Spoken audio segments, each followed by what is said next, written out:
আজকে বিশেষ কোনো রান্না দেখাচ্ছি না, বিশেষ কোনো রান্না করছিও না। ভালোই লাগছিল না আজকে রান্নাঘরে এসে রান্না করতে। এখন একটু চাল ধুয়ে নিচ্ছি, কিন্তু করতে তো হবে রান্না, সেই কারণে আমি প্রথমে একটু চাল ধুয়ে নিচ্ছি। আর চাল ধোয়া জলটা আমি রেখে দিলাম। চালটা অনেকক্ষণ আগে থাকতেই ভিজিয়ে রেখেছিলাম, তারপর ধুয়ে নিয়ে এবারে আমি ভাতটা বসিয়ে দেব। খিদে তো বড় বালাই না, রান্না তো করতেই হবে।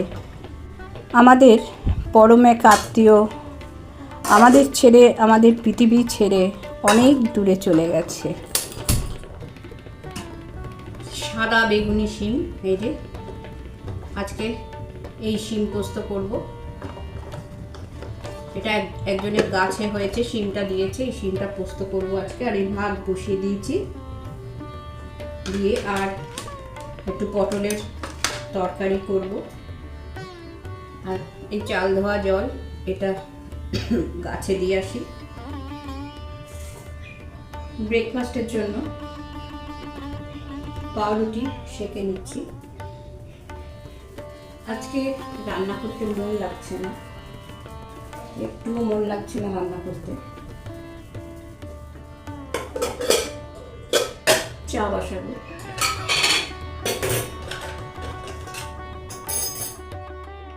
আমাদের প্রত্যেকের জীবনেই যে কোনো ঘটনা, সব কিছু খুব অনিশ্চিত। একমাত্র বাস্তব সত্য হচ্ছে মৃত্যু। আমরা প্রত্যেকেই সেখানে হার মেনে যাই। বাটার মাখিয়ে নিচ্ছি।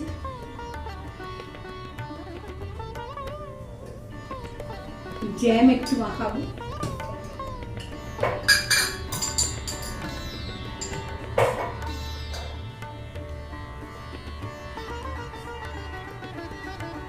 একটা পাউরুটির অর্ধেক জ্যাম আর অর্ধেক বাটার, এরমভাবে খেতে খুব ভালো লাগে।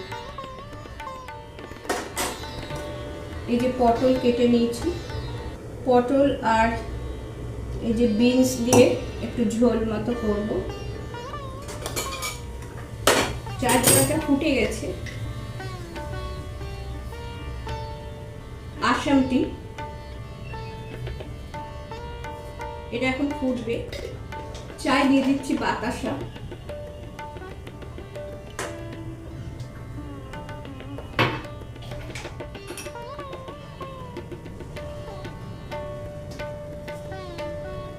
চাই দুধ। কাজ করতে করতেই মাঝে মাঝে কিছু ছোট ছোট জীবনের কথা বলবো, তোমাদের সাথে শেয়ার করব। আমার যে আত্মীয় পৃথিবী ছেড়ে চলে গেলেন আমাদের ছেড়ে, সে আমার বৌদি। বৌদি হলেও বয়সে আমার থেকে বেশ অনেকটাই ছোট। তাকে তো অনেক ছোট থেকে দেখেছি। আমার দাদার সাথে তার প্রেম করেই বিয়ে হয়েছিল। তারপর বিয়ের পর যখন আমাদের বাড়িতে আসলো, তখনও তো সে দাদার থেকে বেশ অনেকটাই ছোট, আমাদের থেকেও ছোট। আমাদের বোনেদের সাথে তার বেশ সখ্যতা গড়ে উঠেছিল। একে অপরের সুখ দুঃখের কথা, গোপন কথা সবই আমরা বলতাম। এইটাকে এরকমভাবে ভাঁজ করে নেব, এরকমভাবে ভাঁজ করে নেব। নিয়ে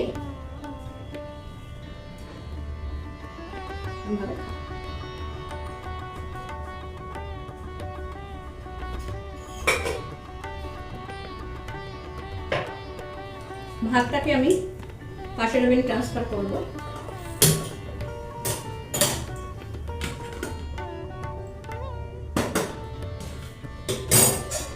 দিয়ে এখানে আমি রান্না বসাবো।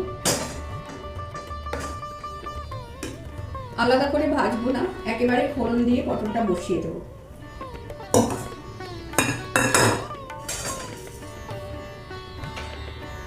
তার জন্য দিয়ে দিচ্ছি সর্ষের তেল।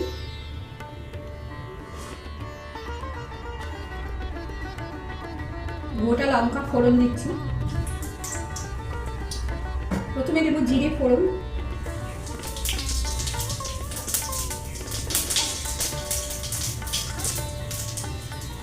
তেজপাতা, অল্প একটু পাঁচফোড়ন দিয়ে পটলগুলো দিয়ে দিলাম।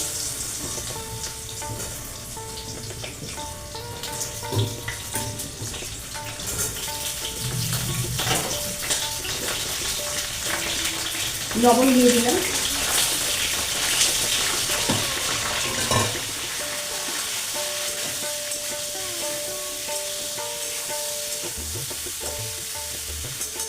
চাপা দিয়ে এবারে বিনসগুলো কেটে নিই। বিনসটা দিয়ে দিয়েছি, বিনসটা একটু ভাজা হোক। আর আলু সিদ্ধ করা আছে। তারপর যেটা বলছিলাম, সে খুব মিশুকে মানুষ ছিল, খুব হইচই করে কাটাতে ভালোবাসতো, মানুষজনকে খুব ভালোবাসতো। দোষে গুণে ভরা তো মানুষ, কিন্তু তার গুণ ছিল অনেক বেশি। তার বিভিন্ন গুণের জন্য বহু মানুষ তাকে খুব ভালোবাসতো। মশলাটা দিয়ে দিচ্ছি।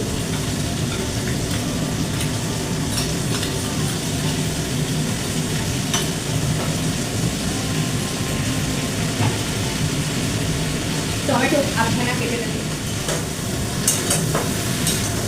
মশলাটা কষানো হলে আলুগুলো দেবো। কাঁচা লঙ্কা বাটা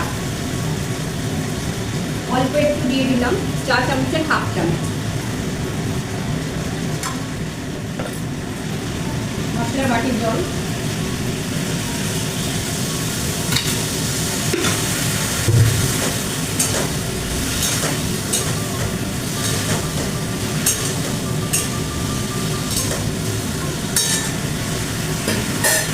আলু সবটা দেবো না, হলুদ দিয়ে দিচ্ছি।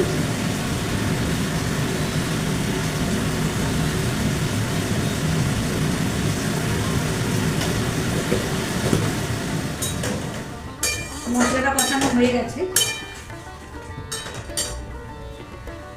দিয়ে দিচ্ছি গরম জল।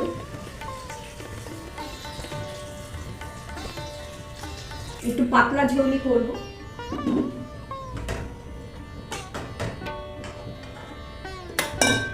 লঙ্কাটা তুলে দিলাম,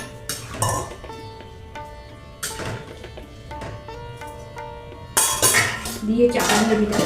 এদিকে ভাতটা হয়ে গেছে, ভাতটা এবার নামাবো।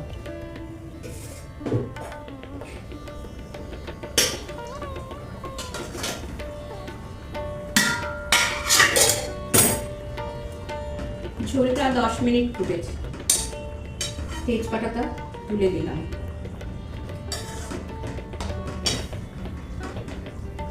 একটু টেস্ট করতে হবে।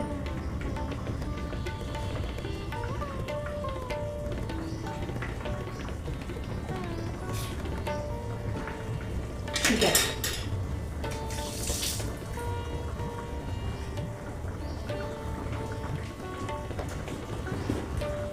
একটু ঘি দিয়ে দিই।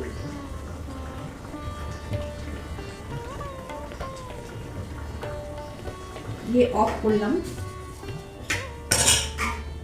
চাপা দিলাম।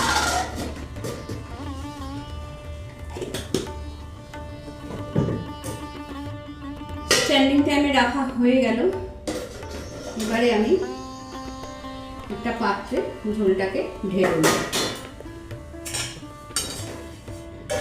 আর যেটা বলছিলাম, সেই মানুষটাই যখন পৃথিবী ছেড়ে চলে যায়, তখন আত্মীয় স্বজন, পাড়া প্রতিবেশী প্রত্যেকেরই মানসিক অবস্থা যে কী পর্যায়ে থাকে সে বলে বোঝানো যায় না।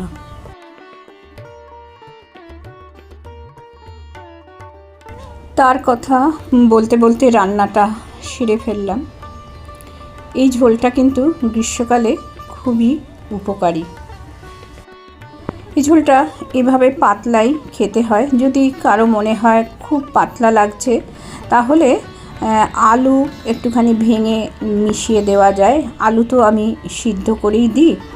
যে বাড়িতে যদি সুগারের সমস্যা থাকে, আলু সিদ্ধ করে জলটা ফেলে দিই। আর বাচ্চা যদি থাকে বাড়িতে, তাহলে আলু সিদ্ধ জলটা ফেলে না দিয়ে সেই জল দিয়ে বাচ্চাদের জন্য কোনো রান্না করেই দেওয়া যায়। তাই ঝোল ঘন করার জন্যে আটা গুলে বা ময়দা গুলে বা কর্নফ্লাওয়ার গুলে না মিশিয়ে আলু সিদ্ধ মিশিয়ে দিলেই ঝোলটা ঘন হয়ে যাবে। ঝোলটা রেডি হয়ে গেল। এভাবে ঝোল তোমরাও একদিন তৈরি করে দেখো, ভালো লাগবে আশা করি।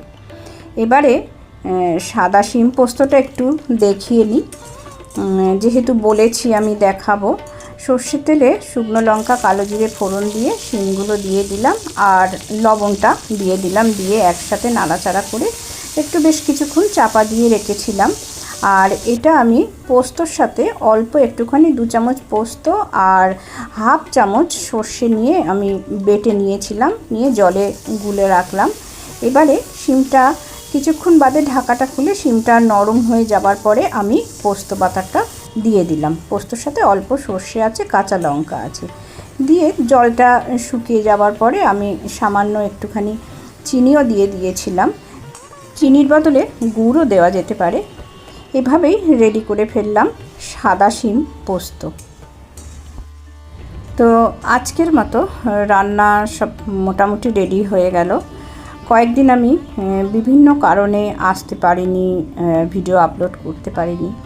তো আজকের ভিডিওটা যদি তোমাদের ভালো লাগে তাহলে অতি অবশ্যই লাইক করে দেওয়ার অনুরোধ করলাম। ভিডিওটা তাহলে এখানেই শেষ করছি। পরের দিন চলে আসবো আবার অন্য কোনো ভিডিও নিয়ে। সবাই ভালো থেকো, সুস্থ থেকো, আনন্দে থেকো। ধন্যবাদ।